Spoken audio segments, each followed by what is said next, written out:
வணக்கம். நான் நன்னிலம் ஜிபிஜிஎம் கோவிந்தராஜ் பேசுகிறேன். இப்போ அந்த கதையை தொடரும். இப்போ அரசர் அவையை கூட்டுறாரு, அரசவையை கூட்டுறாரு. அரசவையை கூட்டினோன்னா அமைச்சர்களை கூப்பிட்டு கேட்குறாரு, என்ன சரி இந்த மாதிரி கல்வி சம்மந்தமாக பண்டிதர்களை நியமிக்க சொன்னாங்க, ரெடி பண்ணிட்டீங்களான்னு. 50 பேர் வந்துருக்காங்க, 30 பேர் போதுங்க. சரி வர சொல்ல, 50 பேரையும் வர சொல்ல, அவங்களுக்கு இருக்கையில் போடுங்க, அவங்க அமர சொல்லுங்க அப்படின்னு சொல்கிறாரு. எல்லோரும் வராங்க, அமர்றாங்க. உடனே அவங்க எல்லோரையும் கூப்பிட்டு சாப்பிட்றீங்களான்ட்டேன். இல்லைம்மா நான் சாப்பிட்டாச்சும்மா, வேண்டாம்மா அப்படின்ட்டாங்க. சரி ஓகே, இப்போ நீங்கள் எனக்கு பெண்களில் 15 பேர், ஆண்களில் 15 பேர், மொத்தம் 30 பேர் இருந்தால் போதும், 50 பேர் வந்துருக்குறீங்க அப்படின்றாரு. சரிம்மா, நீங்கள் யாரை வேணாலும் தேர்ந்தெடுங்க, நாங்கள் பாக்கி பேர் பார்த்துக்குறோம், நீங்கள் அவங்கள மட்டும் போட்டு அந்த எந்த சப்ஜெக்ட் சொன்னீங்களோ அதுக்கான இதை நாங்கள் ரெடி பண்ணுறோம். இந்த பண்டிதர்கள்னால் நம்ம இப்போ இந்த காலத்தில் இருக்கிற மாதிரி காலேஜ் ப்ரொஃபஸர்னு சொல்லுவாங்களே, அது மாதிரி உயர் படிப்பு படித்தவங்க, உயர் பதவியில் உள்ளவங்க. உடனே என்ன பண்ணுறாங்க, பார்க்குறாரு. சரி அப்படின்னா நீங்கள் கொஞ்சம் வயசானவங்க மாதிரி இருக்கீங்களே நீங்களாம், நாங்களாம் ரிட்டையர் ஆனவங்கண்ணா அப்படின்றாரு. இல்லை ரிட்டையர் ஆனவங்களாம் வேண்டாம், ஏன்னா நீங்கள் ஓய்வு பெறணுன்னு தான் ரிட்டையர் ஆகிருக்கீங்க, அவங்கள போட்டு நான் தொந்தரவு பண்ணக்கூடாது. ஓய்வு பெற்றவங்களை நம்ம வேலை வாங்குறது தப்பு. உங்களுடைய ஓய்வு அவசியம் வேணும், அதுக்காக தானே உங்களுக்கு ஓய்வு கொடுத்துருக்குறாங்க. நீங்கள் அந்த ஓய்வை எப்படி பயனுள்ள வகையில் கழிக்கணும், உங்கள் குடும்பத்தோடு, அல்லது புண்ணிய காரியம்னு சொல்லுவாங்களே, காசி ராமேஸ்வரம் அந்த மாதிரி பல இது பண்ணுறதுக்கு தானே ஓய்வு கொடுக்குறது. அது தானே கடைசி காலத்தில் எல்லோரோடையும் சேர்ந்து அவங்க எப்படி அவங்க போக்கில் வாழ்கிறதுக்காக. அதனால் நீங்கள் போய்க்கிங்க அப்படின்றாரு. கிட்டத்தட்ட ஒரு 15 பேர் கிட்டத்தட்ட அது மாதிரி இருக்கிறாங்க. அவங்க எல்லோரையும் சரிம்மா அப்படின்னு சொல்லிட்டு விளைக்கிறாங்க. ஆனால் நீங்கள் உட்காந்து பாருங்கள் இங்கே என்ன பேசுகிறாங்கன்னு, உங்களோட ஆலோசனைகள் தேவைப்பட்டால் நாங்கள் கேட்டு வாங்கிக்கிறோம் அப்படின்னு சொல்கிறாரு. சரிங்கம்மா அப்படின்னு சொல்கிறாங்க. பாக்கி அந்த 35 பேர் இருக்கிறாங்க. 35 பேரில் 15 பெண்கள், 20 ஆண்கள் இருக்கிறாங்க. இப்போ அதில் நீங்கள் 15 ஆண்கள் போதும், 5 ஆண்கள் நீங்களாக யார் யார் உங்களுக்கு இதில் வேண்டான்னு தோணுதோ அவங்க போங்கன்றாங்க. இல்லைம்மா நாங்கள் சேவை பேஜாக தான் இருக்கிறோம், நாங்கள் இருக்கிறோம்ண்ணா அப்படின்றாரு.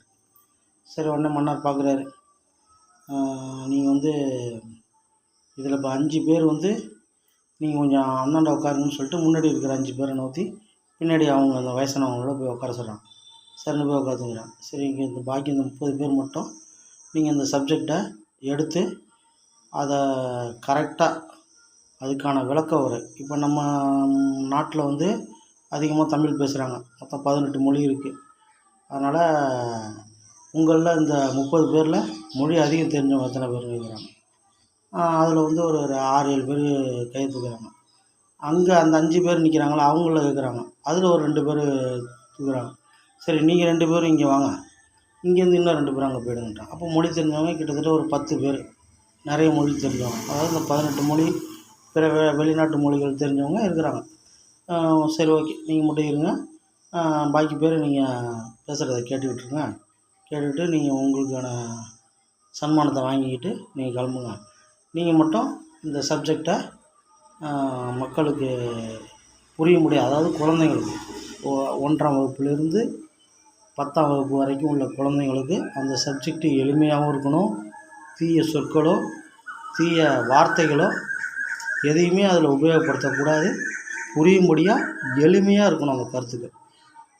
எந்த ஒரு தவறான எண்ணமும் யாருக்கும் அதில் தோன்றக்கூடாது, அது மாதிரி எழுதணும். சரிம்மா என்னம்மா நீங்கள் என்னன்னு சொல்லவே இல்லையம்மா அப்படின்னு. ஒன்றும் இல்லை, நம்ம இந்த திருக்குறள் இருக்குல்ல, அதை தனி பாடமாக கொடுத்துருங்க அப்படின்ட்டு. ஏம்முன்னா அதுதான் திருக்குறள் தான் நம்ம நாட்டில் நிறைய பேர் தெரிஞ்சிருக்குது, நிறைய பேர் சொல்கிறாங்க. ப்ரைஸ்லாம் நாங்களே எங்கள் காலேஜில் எங்கள் இதிலலாம் நிறைய பேருக்கு கொடுத்து ப்ரைஸ்லாம் கொடுக்குறோம். அவங்க கரெக்டாக தான் சொல்கிறாங்க. நிறைய பேர் அதில் டேலண்ட்லாம் இருக்கிறாங்க, எல்லாம் இருக்கிறாங்க, நான் இல்லைன்னு சொல்லலை. ஆனால் அவங்களுக்கு அது நிலையானதாக சரியானதாக வாழ்க்கை ஃபுல்லாக வர்றதுக்கான வாய்ப்பு இல்லை. காரணம், இந்த திருக்குறள் நம்ம வாழ்க்கையோடு பயணிக்கக்கூடிய ஒன்று. ஒருத்தன் பிறந்ததுலேருந்து இறக்குற வரைக்கும் அவனுக்கு அந்த வாழ்க்கையில் அவனுடைய மூளைக்குள்ளே இருக்கணும், பிரெயினுக்குள்ளே இருக்க வேண்டிய ஒன்று. அதனால் அதை முதல்ல இளமையில் தான் நம்ம கல்வியை கரெக்டாக கொடுக்க முடியும். 50 வயசுக்கு அப்புறம் அதை ஃபுல்லாக தெரிஞ்சு நம்ம படித்து ஒன்றும் பண்ண போகிறது முடியாது, ஒன்றும் பண்ண முடியாது. புண்ணியத்தை தான் தேடலாம் கடைசி காலத்தில். அதனால் ஆனால் இளமையிலேயே அவங்க அதை பற்றி முழுசாக தெரிஞ்சுக்கிட்டாங்கன்னா அவங்களுடைய அந்த நாலேஜு இன்னும் அதிகமாகும், நல்ல வளர்ச்சி அதிகமாகும். அதனால் அவங்களுக்கு எளிமையாக நீங்கள் அதை கொடுக்கணும். அதை எப்படின்னா, இப்போ உதாரணத்துக்கு எப்படி சொல்கிறதுனா, அறத்துப்பால், பொருள்பால், காமத்துப்பால். ஆனால் அந்த காமத்துப்பால்னு சொல்லக்கூடாது, அதுக்கு பதிலாக இன்பத்துப்பால்னு சொல்லணும். ஏன்னு கேட்டால் குழந்தைங்களுக்கு காமன்னா அது ஒரு தப்பான ஒரு செய்கைக்கு, அதாவது சின்ன குழந்தைங்களுக்கு தெரியாது, 6வது வரைக்கும் படிக்கிற குழந்தைங்களுக்கு அதை பற்றி காமனா என்னன்னு கூட தெரியாது. ஆனால் அதுக்கப்புறம் வளர்கிற ஒவ்வொரு குழந்தைங்களும் 12 வயசுக்கு மேலே போகிறதுனால அவங்களுக்கு ஒரு சில, அதாவது அவங்க பெரியவங்களாகவும் இருக்க மாட்டாங்க, சின்ன பிள்ளையாகவும் குழந்தைங்களாகவும் இருக்க மாட்டாங்க. அப்போ அது மாதிரி ஸ்டேஜில் உள்ளவங்களுக்கு சரியான விஷயத்தை கொடுக்கணும். அதனால் அதை இன்பத்துப்பால் அப்படின்னு கரெக்டாக கொடுத்துருக்கேன். இப்போ இந்த 1வதுலேருந்து 6வது வரைக்கும் உள்ளவங்களுக்கு அறத்துப்பாலை கொடுங்க அப்படின்றாரு. 7வதுலேருந்து 8வது வரைக்கும் அறத்துப்பால், பொருள்பால் 2யும் கொடுங்க. 9வதுலேருந்து 10வது வரைக்கும் 3த்தையும் கொடுங்க. இதுக்கு ஒரு தனி சப்ஜெக்டாக 100 மார்க் சப்ஜெக்டாக ஓப்பன் பண்ணி கொடுத்துருங்க. பாஸ் மார்க்கு 50 வைங்க, அதாவது பாஸ் ஆனால் 50 மார்க் அப்படின்ற அளவுக்கு கொண்டு வாங்க. இது செய்கிறதுக்கு உங்களுக்கு எவ்வளோ நாள் ஆகும் அப்படின்னு கேட்குறாங்க. இந்த கருத்துக்களை ஒரே மித்த கருத்துக்கள் நீங்கள் 30 பேர் சேர்ந்து கொடுக்குற இந்த ஒரு குறளுக்கான அர்த்தம் வேறு யாரும் அதில் எந்த கருத்தும் சொல்லக்கூடாது, கெடுதலாகவும் இருக்கக்கூடாது. குழந்தைங்களுக்கு எளிமையாக புரியும். ஏன்னா நிறைய புக்கு நானும் திருக்குறளை படிச்சிருக்கிறேன்.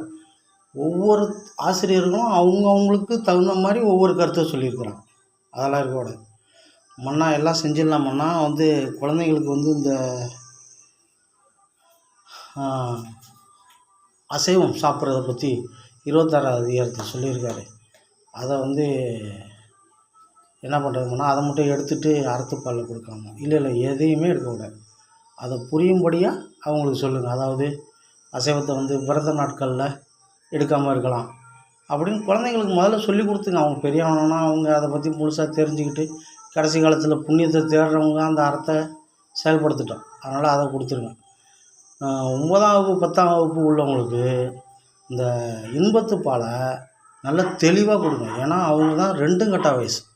அவங்கள நம்ம கரெக்டாக ஹேண்டில் பண்ணோம்னா கரெக்டாக வந்துடுவாங்க.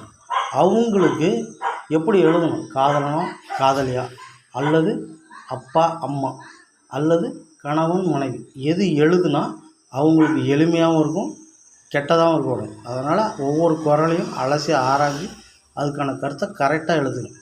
நீங்கள் 30 பேரும் ஒன்று கூடி ஒரு கருத்தை எழுதுறீங்கன்னா அதை யாரும் குறை சொல்லக்கூடாது. அந்தளவுக்கு கரெக்டாக எழுதி ஒரு புக்கை தயார் பண்ணுங்கள். அதை தான் நம்ம இலவசமாக கொடுக்குற அந்த குழந்தைங்களுக்கு கொடுத்துருவோம் அப்படின்றாங்க. சரிம்மான்னு கேட்டுக்கிட்டு அவங்கெல்லாம் காவடியப்பட்டிருக்கிறாங்க.